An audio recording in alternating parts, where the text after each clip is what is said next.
Good evening to all of you. So hopefully you still have some space to drink the spring and cloud Kool-Aid. This is a kind of a double whammy to me because right now the session is at 5:30 in the evening, 5:40, right? And right in front of your happy hour.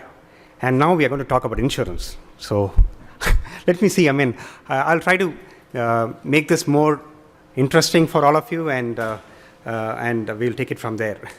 Before I get into the presentation, I just wanted to introduce myself. Satish Venkatesan. I'm from Cognizant. I lead the Insurance Next Lab from North American perspective, and I also head the Enterprise Architecture Group as part of insurance. There are a couple of colleagues who have come with me.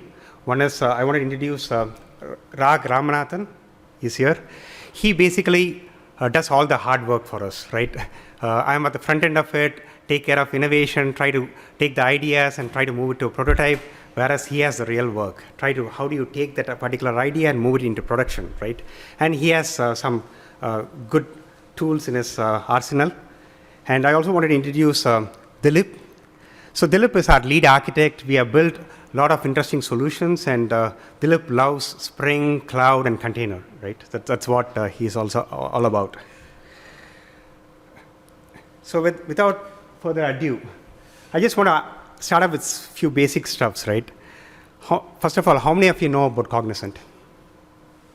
So it looks like a couple of folks, all of you know about Cognizant. So in case any of you don't know about Cognizant, quick thing, we are a consulting firm. We do management consulting, business strategy, and also IT implementation.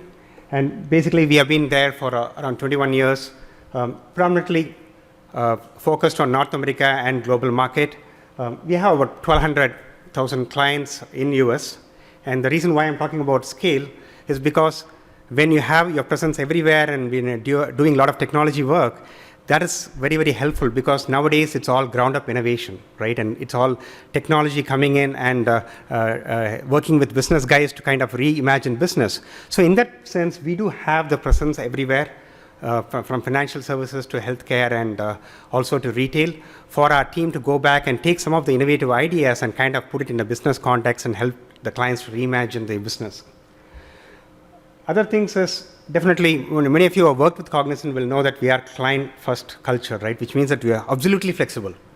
And so being flexible on a service side is pretty easy, but how do you be flexible and try to offer solutions and platforms to the client? And we still do it, and I want to talk about that. In terms of numbers, we are about 12.41 billion, always 10 to 20% growth year over year. And number of folks is about 220,000 folks worldwide, about almost 50 to 60,000 here in North America. With that, get into a little bit about insurance practice, right? Because the conversation is all about insurance and innovation around insurance. Our insurance practice has been making close to about $2 billion revenue, and we close to more than $1 billion from North American market. We are the leading system integrator from a North American market. And we do have presence in most of the clients, and we have good conversations with both the business team as well as IT team. That kind of gives us a good perspective, ground up as what our clients are doing, and kind of help us to kind of take some of the ideas and apply it in the client context.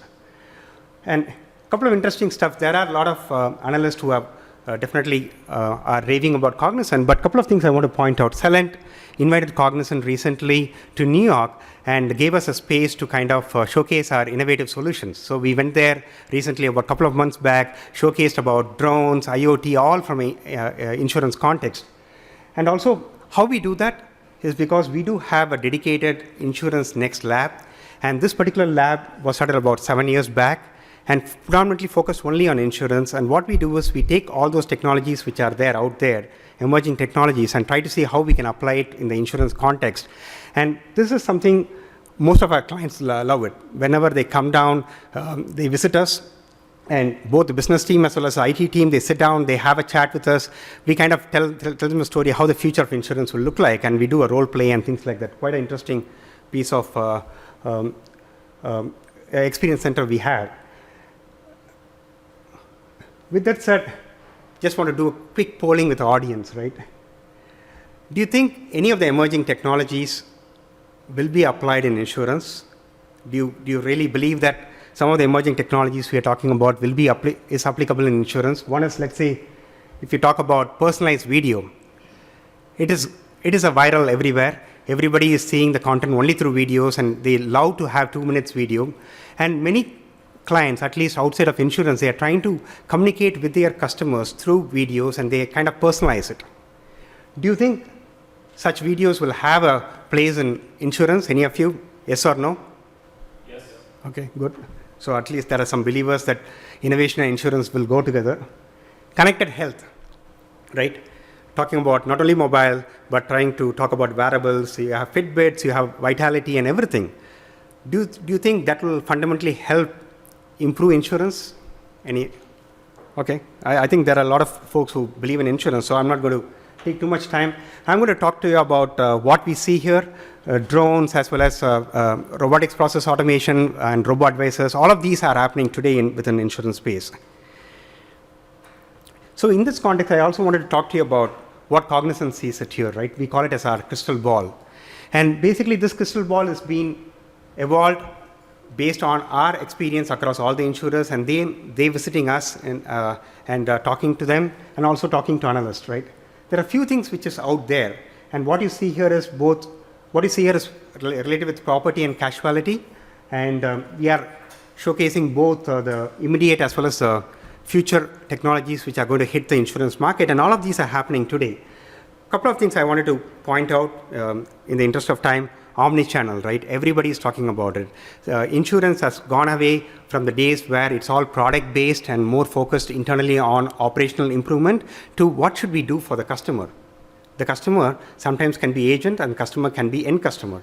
And now insurance have started realizing that I need to do something for me to understand about their patterns, their behavioral patterns, so that I will be able to price my products. I'll be able to kind of even create new products based on our customer need.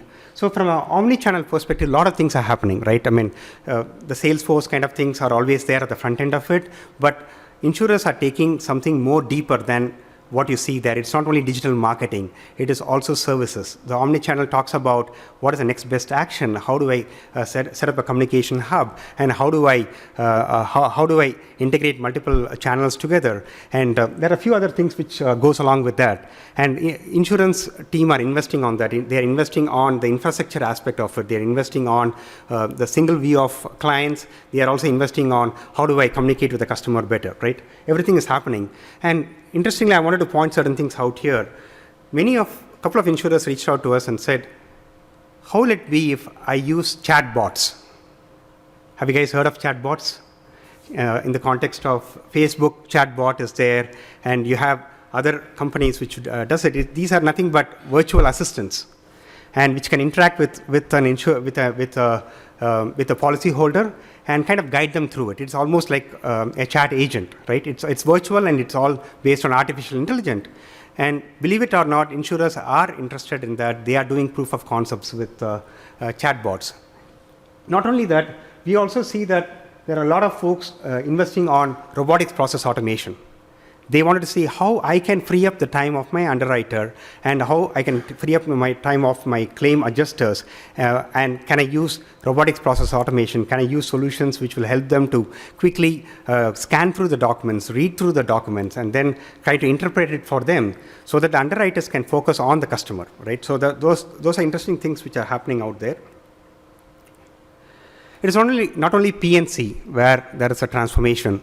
We are definitely seeing a lot of tractions happening on the life and annuity side, and also the retirement services, right? Sometimes retirement services are not typically insurance. Retirement services are more towards financial products. Even there, interesting stuffs are happening. For instance, we are talking about blockchain. Most of the retirement service providers are very keen on that. They wanted to know, how do I use blockchain? In what context should I use? And they were very interested to know use cases. For instance, if you have a 401k, what you do is you have something called, you can take a loan against your 401k, and if you have to take a loan against a 401k, you don't know how the money is utilized. Because end of the day, only if there is a distress, and what it will be if it will be great if there's a mechanism where if an insurer or a retirement service provider can provide the money and can track where exactly it is getting used. And blockchain and bitcoins and colored coins, they are exactly used for that particular purpose. So many of the retirement service providers are at least exploring that. They are trying to do proof of concept with those. So we see those things happening as well. In short, what I showed here is the crystal ball, the conversations we had with the clients, but you don't need to believe only us, right? There is some reality which I wanted to show you. There are about 130 odd startups which have been formed in insurance in the last 5 years. And these are insurance tech, like fintech. Insurance tech is here to stay. And it's quite interesting what they're all doing. There is an article in CV Insight, you can go refer to it. All of these, most of them are based out of US. They are doing a lot of interesting stuffs, right? I just want to name a few. One is they are trying to disrupt the direct to consumer market, because insurance has been traditionally sold only through agents, because everybody thought that insurance is highly complicated and they didn't directly sell it to the end customer, especially insurance which are business insurance and life insurance. They think that it's a complex product. But we are seeing significant disruption happening there. There are startups which, for example, there's a startup called Haven Life, where it will provide life insurance within 20 minutes. How many of the traditional insurers are doing it? But there are startups which are doing it. Maybe 5 years from now, it is going to become a major disruptor for the enterprise players. Interestingly, on the small and medium businesses, we have what we call it as a commercial insurance. We do have something similar. There is a company called Assure Start, which claims that they will be able to give you a BOP insurance within 5 minutes. Maybe not everything is true. Maybe they take care of it only for certain situations, but still, all of these are online based, where somebody can go in there and it's all online, all digital based solutions which are available. You don't really need to wait for 2 to 3 days or 4 days for your insurance for getting not only getting a quote, but also for getting an insurance policy document. Sorry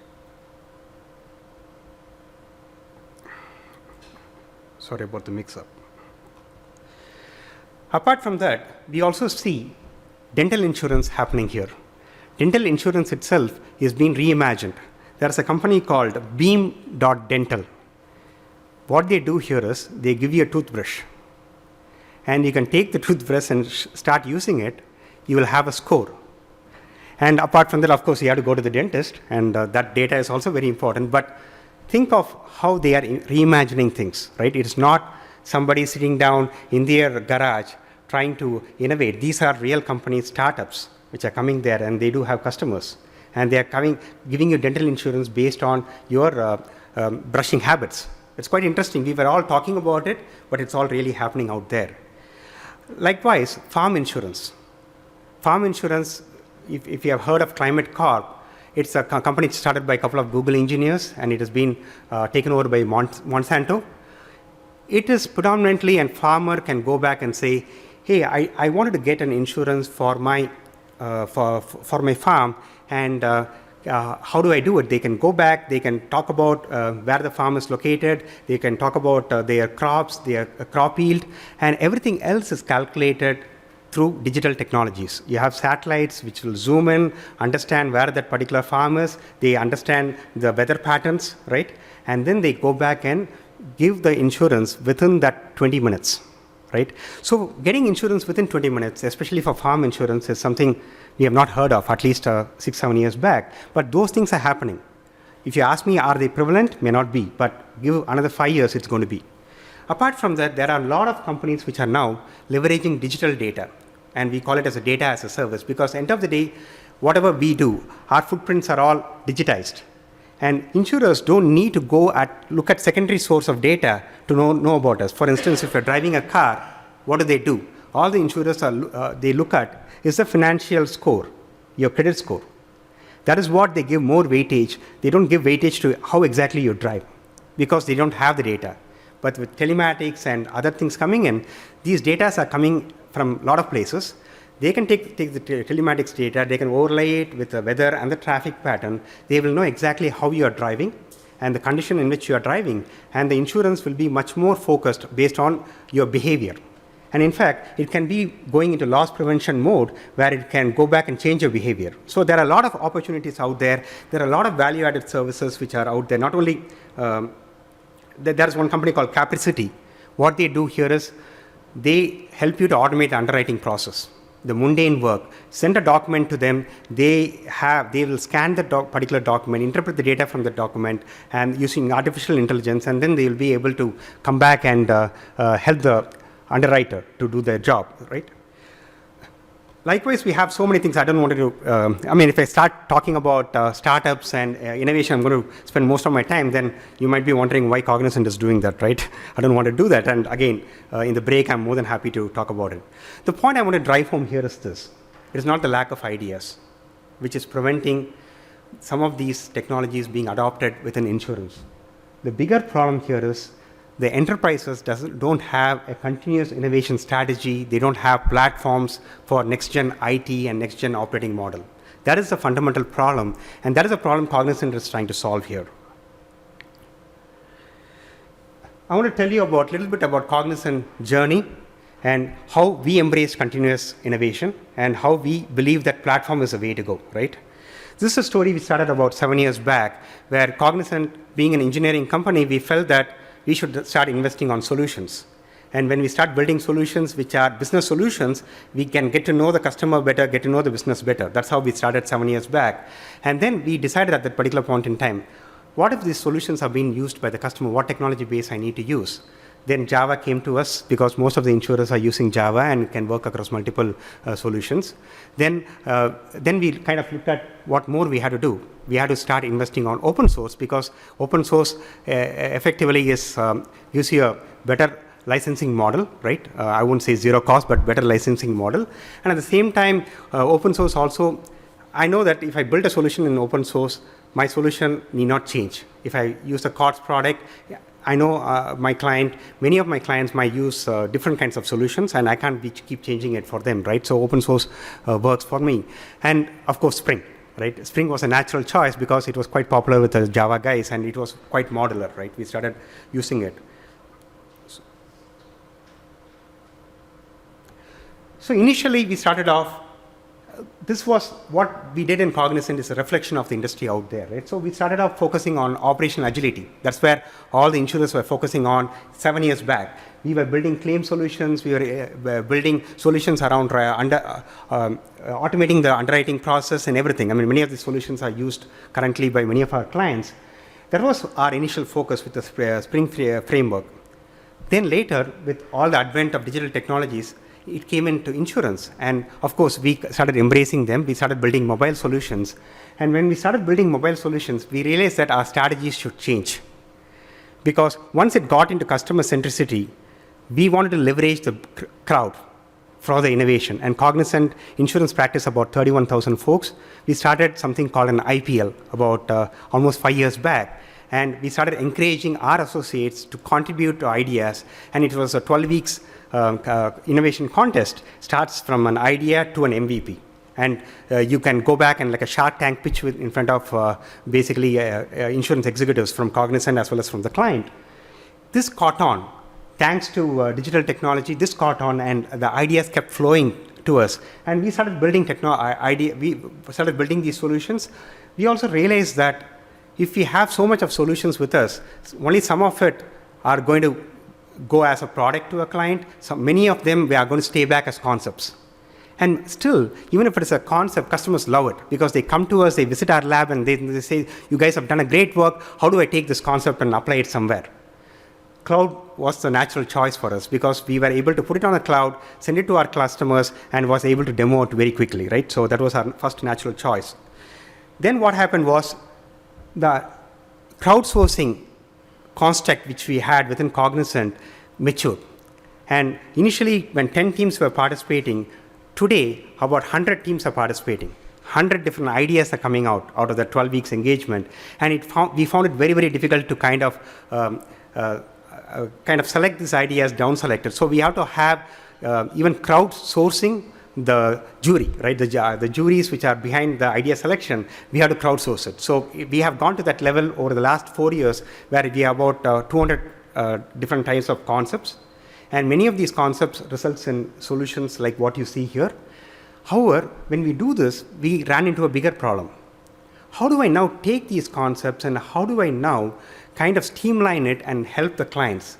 That is exactly where we felt that there is a need for microservices, because we need to modularize it. We had to have reusability coming in. So Spring Boot was our natural choice, because we have been always on Spring, and going to Spring Boot was very easy, and developing microservices there. We also realized something. We said, if such an innovation happens, will the client come to our labs? Do they need to travel to our labs to even see those 200 concepts? Is there some other mechanism where I can go and take this particular concept to the client? It's almost like Netflix, right? Should I play the movie in the theater, or should I directly give it to your home? Our Netflix INCatalyst, it's a rapid system of innovation platform which we have built. We have been using it internally for our players, where you can take the idea in whatever format. It can be a blockchain, it can be an IoT, it can be even in any stack it is. We will containerize it. We have the CI/CD. We will put it onto a portal and make it available instantaneously, where the clients are sitting down there, they're saying, oh, this is great. I like this. I want to do a test drive. They can do a test drive. I want to do a prototype. They can do a prototype. We have that particular platform. However, it's not only prototype, right? So we have solved the problem of how do I take an idea which is outside and contextualize it to the customer. I'm sure that we're going to win that, as long as we're going to have all our concepts into that INCatalyst platform. However, there's a bigger problem.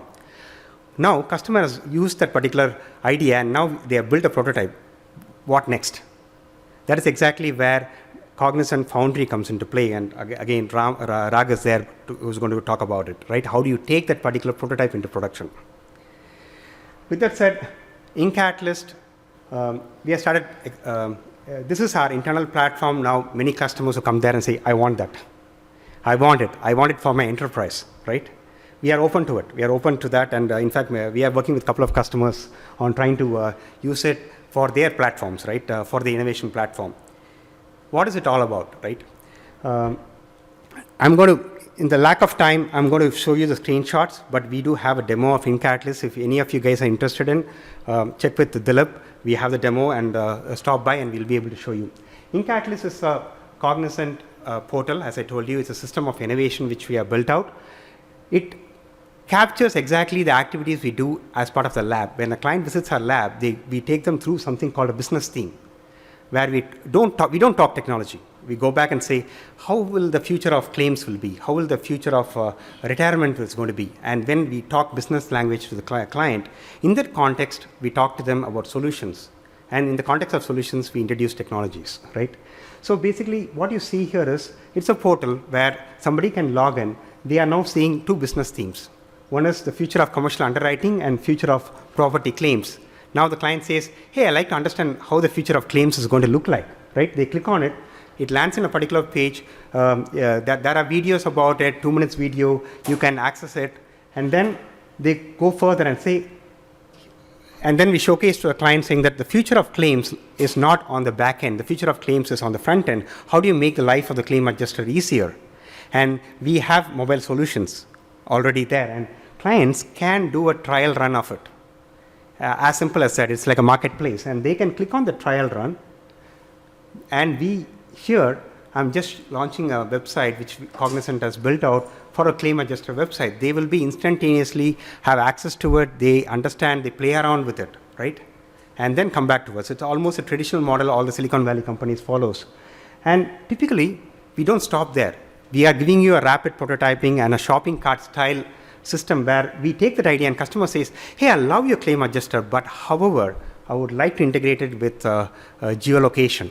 I want some kind of a location intelligence. Do you have any components? Yeah, we do have an array of components. Many of these are open source components. You can pick and choose these components, almost like a shopping cart, Amazon shopping cart style. Pick and choose our solutions and say, hey guys, I love this. Go set up an environment. We immediately start building that environment, and it is ready, containerized, and So basically what we do is, we I think I take too much of my time, so I'm going to quickly hand it over. It's interesting, please continue. No, I know that, but I have a time check here. But what we do here is we are launching a live remote desktop. We are giving the path, here is a remote desktop for you, right? And again, after this particular session, more than happy to show you how it is, live demos there. You see, this is a remote desktop. Client will be able to see, sitting down there, Cognizant team will be there, taking the ideas from Cognizant, and then we have the Eclipse containers, everything getting created. Clients can go back and make the code change, see continuous integration, everything is happening, and client will be able to get to a prototype, right? I don't want to bore you with patterns. I have enough patterns, architectural patterns we have to develop everything, and microservices is a way to go for us, right? However, I want to pause here and say, it is not just taking the idea from outside and trying to make it as a prototype. There is much more to it, because end of the day, what client wants that particular prototype to be implemented, and how will they do it, right? Unless you have a strategy to take that particular idea to production.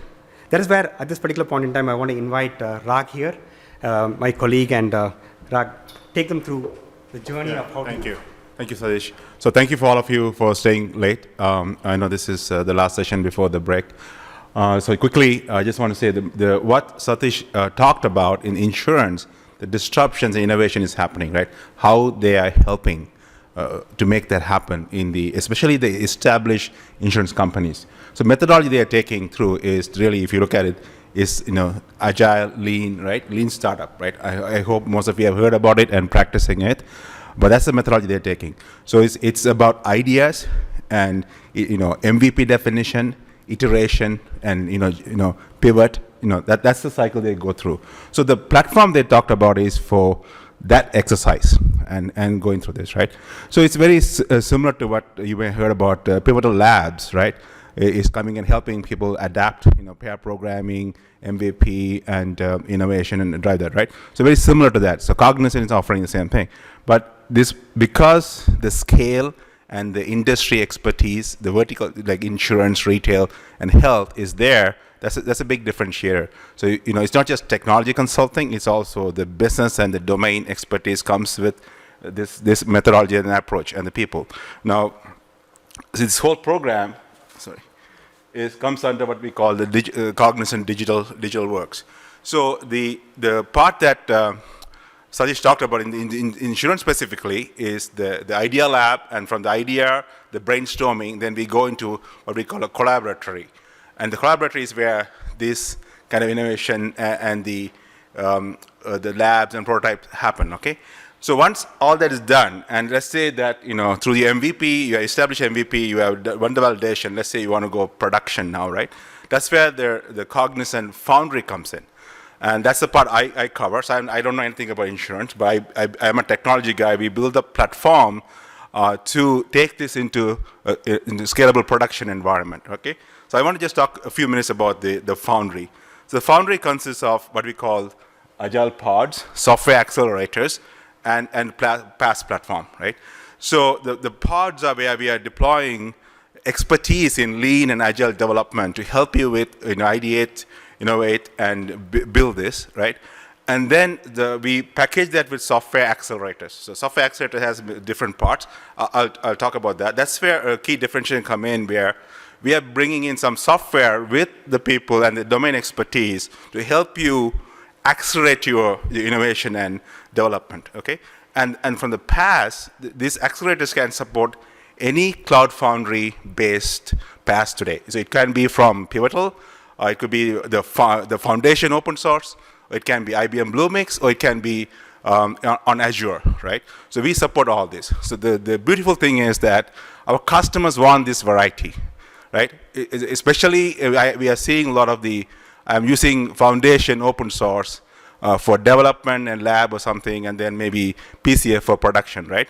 If you went to the Home Depot presentations, I heard that. I don't know if some of you went and heard that.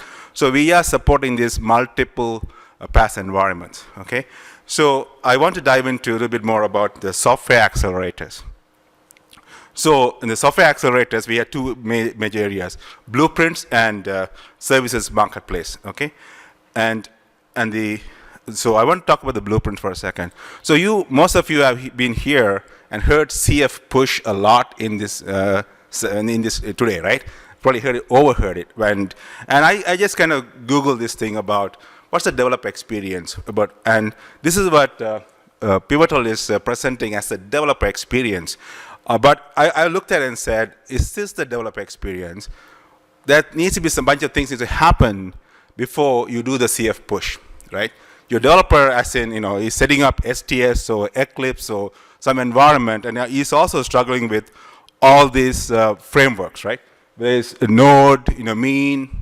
There's so much choice out there. Spring Boot, right? Different combinations. So what we have done is, based on the customer demand and what these guys have seen in customer environments, we have seen the pattern. We allow the developer now to easily configure, select what kind of services they want to use, and we generate all the templates, and we'll put it into Git, okay?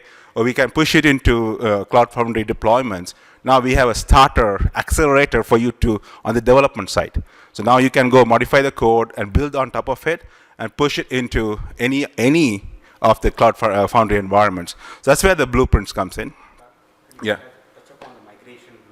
Yeah, I'm going to go, yes.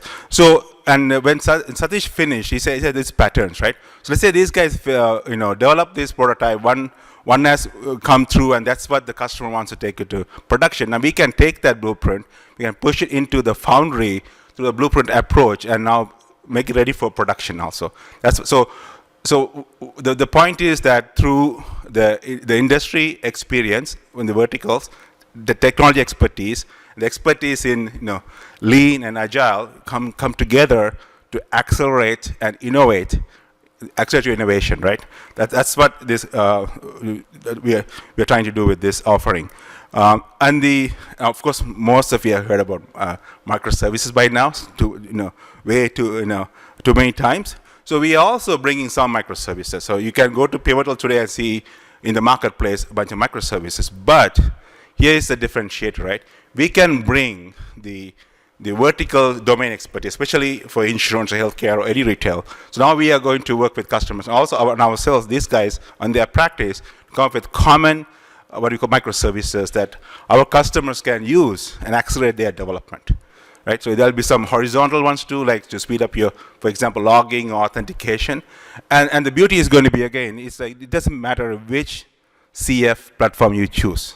This can deploy and be available in any of the Cloud Foundry environments you pick. So with that, I will stop. And if you have any questions, then come to our booth or email us at this email ID. Okay. And if you want to see the demo, as he mentioned, and I'm sure like you, we are also going to the happy hour, but we'll be at our booth.